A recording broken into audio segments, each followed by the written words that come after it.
Welcome back to the channel, everybody. I'm Lady Nyca, and with Friday night's Life After Lockup, Season 2, Episode 21, Close Calls Child. It was a nice episode. I got me on nasty piece of Kiki. It's just hard to believe that we only got one episode left, and then that's a wrap. But the next season of Love After Lockup, I think, is coming on around the middle of August. So, of course, I'll be back down here to talk a little ish while swallowing spit with you all. Yes, I will. But let's get into this particular episode. We're going to get Tracy and Clint out the way. Now, remember on last episode, they was fighting about this Stephanie chick that he had been sexting. He said he was mad, lonely, and vulnerable, and Stephanie reached out to him via social media, and he just started talking to her, and eventually they started making plans, but he truly loves Tracy. She says she loves him too and wants to still be with him, although she's hurt. She gets how she must have made him feel running back to her addiction like he did. Oh, child, like she did. My head, y'all. I think I'm having some sinus issues again. But anyway, they end up hugging and making up basically. The next day, he wakes up, and we see the holes in the hotel door, and I'm just wondering who's going to pay for that, because ain't Clint basically broke? Anyway, he finds his way out to the poolside where Tracy is at, and she wants to feel like he truly loves her after this Stephanie incident. She asks him first delete the text, and then if she texts again, block her. She says she wants to also renew their vows while they're in Vegas. She also wants to call Miss Alice, his mom, and tell her about it since they are on better terms. And Clint was worried and apprehensive all at the same damn time because he feel like she ain't gonna be happy. But we do see him, in fact, FaceTime Miss Alice and tell her the great news. Child, when they said they had great news, did y'all peep? Mama hurry up and said, not no baby, I ain't trying to hear that. I died. Mama said, hell to the no on them grandkids, not with y'all as parents. But they end up informing her that, we ain't call about no baby. It's not that time yet. But while we here in Vegas, we have decided to renew our vows, somewhat like, in a chapel, to be somewhat traditional. Mama said traditional is in a church with family and friends, but since they there, carry on. She says she just don't want no phone calls later on after this wedding, because remember last time after they got married, Clint called talking about she had disappeared with the car and all of that stuff. So they assure her that will not be our story this time, Mama. You can trust us, okay? So then, let's move on over to Megan, Michael, and Sarah. Let's go and get them on out the way this time. Child, baby Rain is here, and Sarah admits that she went through this depression thing, and the one thing she now understands is that she deserves better. So she goes see an attorney about a divorce. She's meeting with this lawyer, running down her and Michael's story, and she does tell her that they can file, but, she's concerned about the custody arrangements because something needs to be in place, because otherwise he can come and take the girls, and it'll be kind of hard for her to get them back. So we're going to have to get that together, too.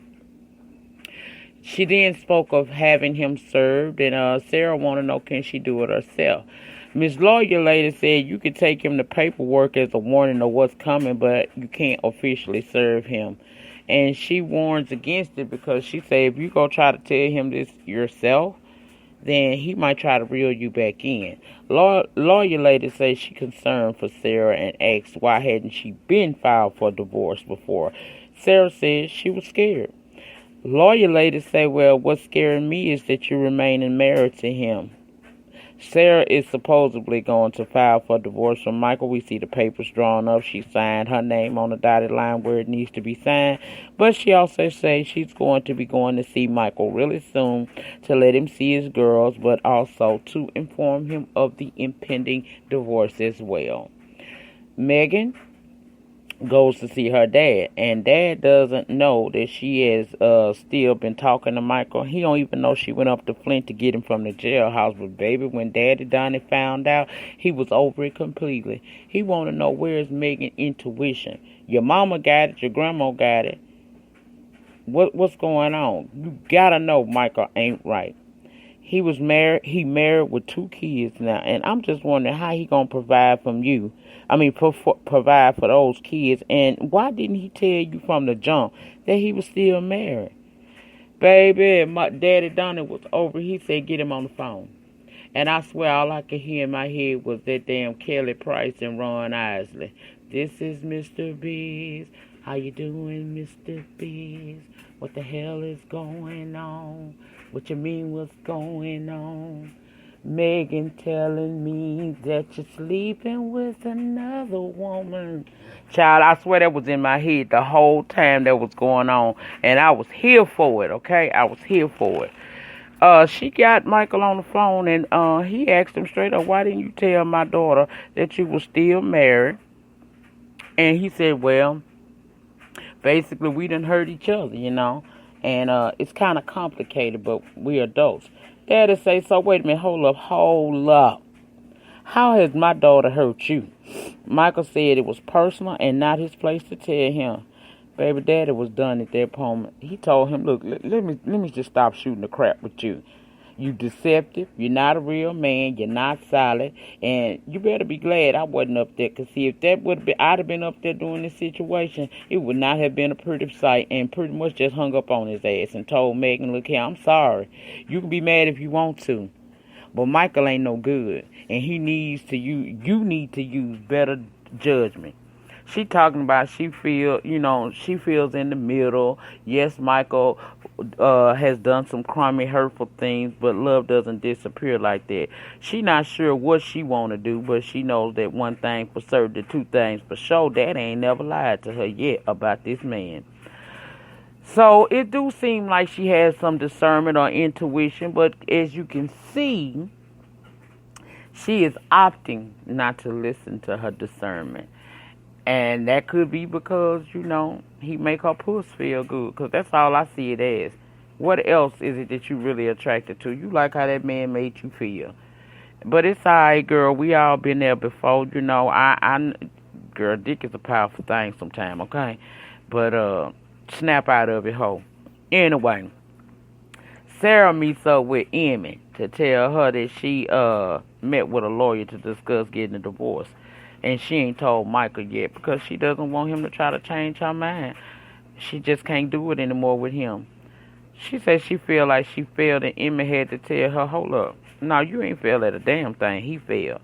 She's going to go talk to Michael, let him see the kids. But Emma now is worried because she like, look, the minute she get around him, I'm hoping she don't allow him to make her change her mind about this, because this needs to be over with and done with. They can co-parent, but relationship-wise, they don't need that to do that anymore. So later on in her story, we see her and Aviana and Baby Rain heading out. She taking the girls to see their father, and she also got them divorce papers with her so she can talk to him about that. Now, Aviana says she happy to go see her dad. She ain't seen him in years. I said, how the hell is it years and you ain't but, about 3? But at any rate, she en route. Talking about she nervous. Talking about how much she used to love him and everything. But he doesn't seem to, see her worth. And she can't stick around for him to figure it out any longer. And I say, girl, go on, do what you got to do. Stop all that I'm scared stuff. Because scared ain't going to get you nowhere. Just go on and handle your business, because clearly this man is not going to change. If he was, he would have changed for you by now. Now, let's go on over to Lizzie and Scott's, honey, because Lizzie is in a towel around Scott's place, analyzing and critiquing his decor. Say it don't match. When Charlene come home from work and is surprised to see her there. And this is where we seen old hoes acting like young hoes. Girl, this was crazy to me. She asked Charlene, do she have a key? Charlene asked her, she Charlene asked her, did she have a key because she was in the house. Say she a little concerned because, see, Scott and this woman don't have the best relationship, and her being around now makes her nervous because of what Scott done been through, right? So she asked if Lizzie had a key. Lizzie asked her if she had one, and she said she does. And then she feels inclined to want to show Charlene the ring that Scott gave her, talking about, he's with me. That's my man. I'm like, girl, this is stupid. Lizzie says she feels Charlene has been living there and sleeping with Scott the whole time, and she ain't feeling it. Charlene says she has not. So Miss Lizzie calls Scott into the room to tell Charlene that they are together, and he comes in there, and basically what Scott said was that he cared about them both. He has different relationships with them both, and he don't want to lose neither one of them. Lizzie tried to make it seem like he had somehow talked about Charlene behind her back, but he didn't let that slide. He debunked that real quick and said what he said. Charlene said honestly she feel like they don't need to be together, but if they going to be together, then she would feel a whole lot better if Lizzie just take a drug test, right? Now, she says she will if Scott does one as well. According to Lizzie, Scott is not the same man that she met on pen and paper that he is in person. She feels like at some point during their relationship, Scott been on drugs, so she want him to take a drug test. So I'm like, girl, you know what? This storyline right here is getting crazy every time. I don't know what the end game gonna be here, but child, it's crazy as hell to me. They too old, all of them, for this shit. And side note, y'all ever get that feeling that Charlene, that friend that's really got feelings for Scott, but somehow she ended in the friend zone and has stayed there? Like, at any moment something really could happen between her and Scott, and it would be all good for her because she in love with him anyway.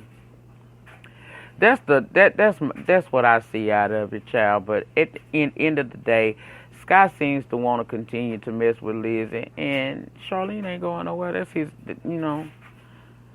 she alright with being in the friend zone, okay? Now, this drug testing thing, child, we gonna see how that shit happens. We gonna see. I don't have much for that. Anyway, let's talk about Andrea and Lamar on the road to Utah. And Andrea is super happy. She thinks that once he sees her and the better around her friends and the better quality of life that they have, that he gonna want to be there full time. He sees it as a mere vacation, and he ain't trying to live there. He said he not trying to live there, and he only going there because he want to make her happy, but he ain't really trying to be no place where him and her the only blacks there. She say they ain't the only black folks there, but shit, it look like it. The kids not with them because she left them at a friend's house. She wants them to have time together to work on them and for him to see how it is when she is with her group of friends, and hopefully he will want to stay, you know. My thing was, girl, you is reaching, but okay. He said when they get that child, even the dogs don't bark, and he just not, She just want him to give Utah a chance, but, him give Utah a chance and the good white folk out there one as well. He ain't really feeling that. We see them later on in their little storyline, head out to a party her friends are throwing them, and she hoping Lamar will see how her friends are and want to stay again. He, on the other hand, don't know about all this party stuff. He said a party in Utah to him with these type of people might equate to some church music being played, bonfires with dudes with big ass jackets on around it. Child, whatever. They get there and one of his friends says it's her second time seeing Lamar. First time was at the wedding, and if she didn't know his history, she wouldn't have any inkling that he's a hardened criminal. I said, okay, Becky. Child, he brought non-alcoholic beer. He says by mistake, but I got a feeling Andrea had plenty to do with that. But nevertheless, we see him and one of her best good friends, black chick, out there talking a few minutes. He asked him what was cooked. Oh, girl say the white woman made some chillings. He like, white women can't cook chillings. Oh, girl said she thinks she can. He said, well, she did better make some fried chicken or something, because, child, whatever. Anyway, I forgot the black friend name, but y'all could put it down in the pen if you want to, child. Anyway, she gets to asking him, how long he got left on parole. He said a few months. She said, well, do you think you'd want to move out here? He said, look here, if they would have had paroled me out here when I first got out, I probably would. But now that I done had a chance to reacclimate to L.A., where I'm from and where my people from, it's cool coming out here sometime, but I ain't trying to live here at all, okay?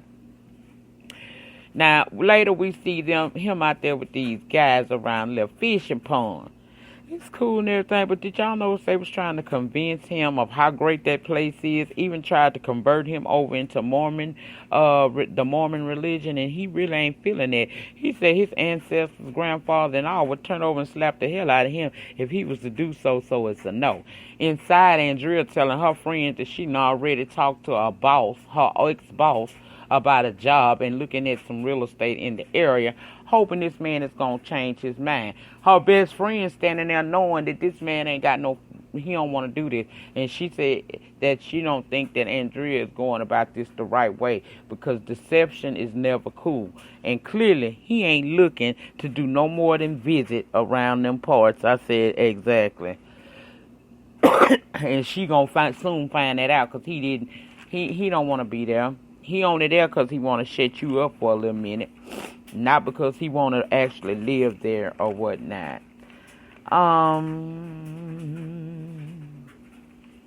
Last but not least, let's talk about Marcelino Brittany. Child, this man here. Now, he say he don't know Tito, but he know his type. Real shit, I really do feel Marcelino and how, he was raised and all, but I think he is really crossing some boundaries, because Brittany told him she know how to talk to her ex, so he need to stay away and not rock this boat. But he decides he gonna get to go see Tito on his own.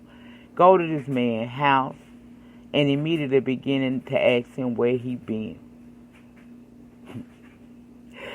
I feel him, you asking and whatnot, but oh boy, like, wait a minute, first and foremost, Brittany ain't even in here with you, and at the end of the day, it's me and her kid, because he's talking about Giovanni. And I gotta say this, Marcelino made the decision to be with Brittany knowing Giovanni was gonna be a part of the mix. And I get you wanting this man to step up and step right, but even if he did, I got a feeling you still would want him to give up his parental rights, because it makes you feel more comfortable. That ain't cool, I don't think he should have went to this man's house. She asked you to leave it alone because she know how to respond and how to deal with Tito. You do not. And real talk, you kind of disrespectful to come to this man's house talking to him about his child without your wife being there or against her wishes. Tito said Brittany didn't show up to court. That's how he ended up getting 100% custody. However, he's not giving up his son. Marcelino started talking about how he done had him a year, and Tito said, you ain't had him no damn year. But my thing is this, how long has Brittany been in jail? Okay, so that means that man had that child all that time. And if he happened to did back up a couple of months and let them handle that, why is that a problem? And if it is a problem, it's a problem that should be addressed by Brittany, not Brittany's husband. You ain't been around long enough to really even be talking the way you talk. Now, you do what you do for him because really, like I said, you chose the mama. That means you choosing them kids. It's a package deal. She's not a single. Okay? Oh, he worked on my nerve, child. He let him know I'm not giving no full custody of my son. And he told him, I feel disrespected that you got your ass here, And they end up getting into it, basically, to the point where they in each other's face. And unfortunately, Marcelino's military skills kicked in because he was able to get the man down. Production is trying to break it up. I can't get mad at Tito for jumping up to fight, even though Marcelino military training did kick in and he got his ass down. Marcelino, you're doing too much. Now, I get protecting your family, but you do too much, and that is going to ultimately cause problems. Hell, it may have even now, cause child, when some production finally break them apart, and he leaves, the first thing he know in his head that Brittany finna be upset, and hell yeah, she was, cause when she got there, uh, Tito had already texted her a few times talking about her dude gonna see him again, and he also hit her with, "I'm calling the cops. You got 30 minutes to get my child home." See, that's the thing that she didn't want, and that's why he should have stayed out of it. This man ain't been saying nothing to y'all. He been letting y'all do what y'all do. She got a pass. She probably on parole for a little bit longer, so she may have been had in her head, let me get off of parole, walk this straight and narrow, keep it funky with him right now, and once I'm past that and can show the judge that I have changed my ways, maybe I would have a chance in this courthouse. But under the current circumstances, you may have set her all the way back simply because you bullheaded. You always want to be in control of something. You can be the man of the house without being a damn clown. You were a clown.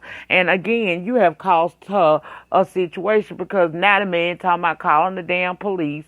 He talking about taking the child, all of which he was not doing before you went over there and inserted yourself into this in a way she asked you not to. I would be pissed at him.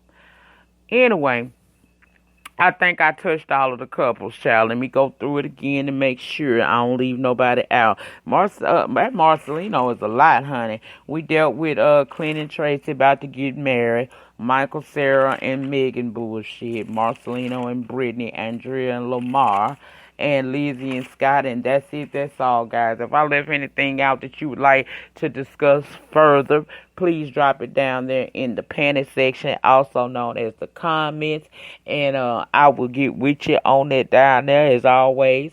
Y'all remember, the depth of your struggle will determine the height of your success. In the meantime, in between time, please remember to rate the video. Ratings get me recognized on the YouTube streets. Comment down below in the panic section. Let me know your thoughts and opinions about this episode. And, child, what you think gonna happen in the end? We got one more episode. If you have not subscribed to my channel already, please go ahead and hit the subscribe button today. It's free.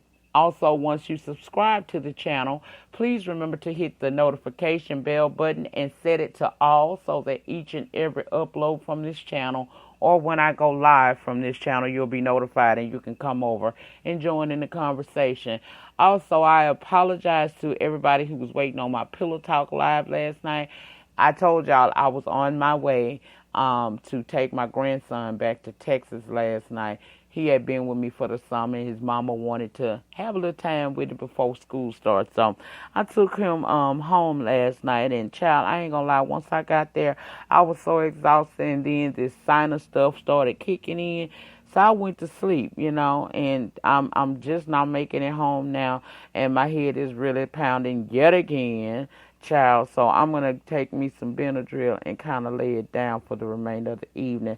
We'll do a pillow talk at a later date. I'll announce it, or I might not. That's why it's so important to subscribe to the channel and to hit your notification bell so that you'll know when I go live or when I'm dropping some new content on the channel. Welcome to all of my new subscribers. Y'all, I see y'all. I see you. And I try to remember to acknowledge you on each and every video because it's a blessing that you've come. I'm grateful that you're here. I hope you like the ambiance of the channel and how I get down. I told y'all I'm not drama all the time, but I will swing on a bitch, stomp on a hoe if I have to. But for the most part, I'm peaceful, and it's all about respect over here, I agree to disagree with each and every person who opposes what I'm saying, as long as it's done respectfully, and we'll be good, That's all I require, just a little respect, child.